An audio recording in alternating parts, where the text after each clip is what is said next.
तामुलपुर जिलानि मोनबा बीटीसी बियाबनि इउपिपिएल दोलोनि आइजो आरो लाइमोन गांखंनि गोदान ब्लक आफादखौ दिनै फोसावबाय।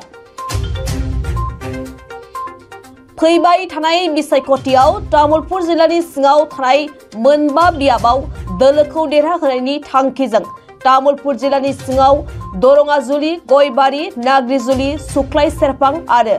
गरेश्वर बियाबनि इउपिपिएल दोलोनि आइजो आरो लाइमोन गांखंखौ दानानै मोनसे दोलोआरि गेवलां मेलनि गेजेरजों फोसावनाय जायो।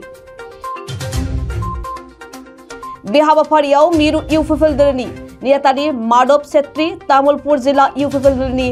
आफादगिरि एबा तामुलपुर विधानसभा बियाबनि एमएलए जलेन दैमारी, इउपिपिएल दोलोनि लोगो आफादगिरि ब्रह्मन बाग्लारी, मिरु इउपिपिएल दोलोनि नेतानि रमित स्वर्गियारि, एमसीएलए पवित्र कुमार बर' आरो इउपिपिएल दोलोनि बिबानगिरिफ्रा बाहागो लायो। तामुलपुर जिल्ला नि सिङाव जे मोनबा समस्ति दङ, बे मोनबा समस्तिनि इउथ सेल, वमेन सेल, ब्लक कमिटिनि जोङो पेनेल लिस्टनै फोसावदों आरो बेवहाय जोङो गाहाय आलासि हिसाबै जोंनि मानाव गेदेर शिब सारनि पलिटिकेल सेक्रेटारि अर्थात जोंनि इउपिपिएल दोलोनि गाहाय नेहाथारि सांगठनिक माधव छेत्री बिथाङा गाहाय आलासि हिसाबै फैदोंमोन आरो जोंनि तामुलपुर जिल्लानि आफादगिरि अर्थात जोंनि तामुलपुर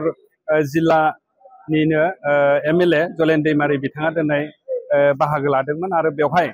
दिनै मोनबा जि ब्लक कमिटि दङ, बे मोनबा ब्लक कमिटिनि इउथ आरो वमेननि जि माने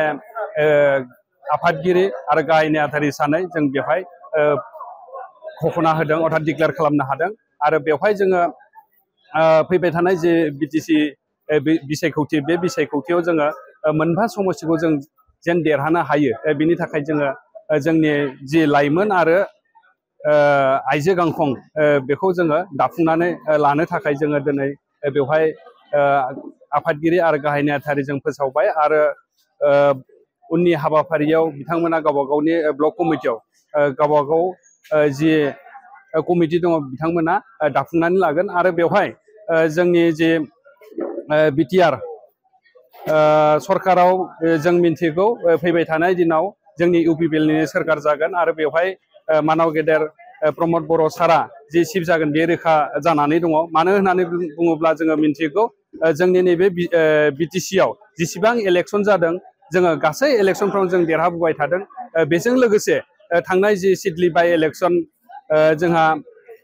विधानसभानि जालांबाय, बेवहाय जोङो आसामाव जि मोनबा बाइ इलेक्सन एसेम्ब्लिनि जादोंमोन, बेवहाय जोङो सिडली बाइ इलेक्सनाव जोङो 27,000निबो बांसिन मार्जिन भटआव जों देरहानो हादों। दा जोङो माखासे समफ्राव जोङो हाग्रामा महिलारि बिथाङा जानला मोनला बाथ्रा बुंनायफोरखौ जों खोनादों। बिथाङा 2025 सनाव लायनो बिथाङा चिफ जानो हागोन, नाथाय जोङो जिखिनि जों मिन्थिदों बिथांनिफ्राय सानफा एफा जिखिनि बिपिएफनि दैदेनगिरिफोर बिथांनि आखाइनिफ्राय लासै लासै गुबुन गुबुन दोलोआव थांनो नागिरनाय बा थांगासिनो थानायखौसो जों नुनो मोनदों।